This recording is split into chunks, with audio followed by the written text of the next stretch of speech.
అణ్వాయుధాలకు నేను వ్యతిరేకం, కానీ అందరూ పోటీ పడి అణ్వాయుధ పరీక్షలు చేస్తూ పోతుంటే నేనెందుకు మౌనంగా ఉంటాను? అందుకే అణ్వాయుధాలు పరీక్షించాలని, ఆ పరీక్షలకు తక్షణమే ఏర్పాటు జరిగిపోవాలని ఆదేశించాను. ఇక ప్రపంచంలో ఏ దేశానికి లేనట్టి అణ్వాయుధాలు అమెరికా కలిగి ఉంది. అయినా ఆ పోటీని తట్టుకోవడానికి నేను కూడా పరీక్షలు చేయక తప్పడం లేదు. అమెరికా అధ్యక్షుడు డొనాల్డ్ ట్రంప్ చేసిన తాజా వ్యాఖ్యలు ఇప్పుడు ప్రపంచ పౌరుల్లో కలకలం రేపుతున్నాయి. అమెరికా తర్వాత రష్యా 2వ స్థానంలో, చైనా 3వ స్థానంలో ఉందని, అయితే చైనా 5 ఏళ్లలో తమతో సమానంగా మారిపోతుందని ట్రంప్ వ్యాఖ్యానించారు. సౌత్ కొరియాలోని బుసాన్లో జరిగినటువంటి సమావేశంలో ట్రంప్ అణ్వాయుధ పరీక్షల గురించి ఆదేశించిన తర్వాత చైనా వెంటనే మరో ప్రకటన చేసింది. వాషింగ్టన్ అణు పరీక్ష నిషేధాన్ని పాటించాలని ఆశాభావం వ్యక్తం చేసింది.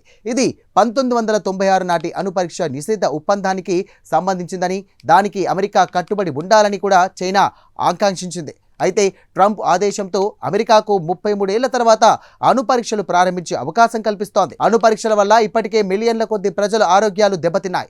ఇక అణు పరీక్షల విషయంలో రష్యా 1996లో సంతకం చేసి 2023లో రద్దు చేసుకుంది. అమెరికా 1996లో సంతకం చేసింది, కానీ అధికారికంగా ఆమోదించుకోలేదు.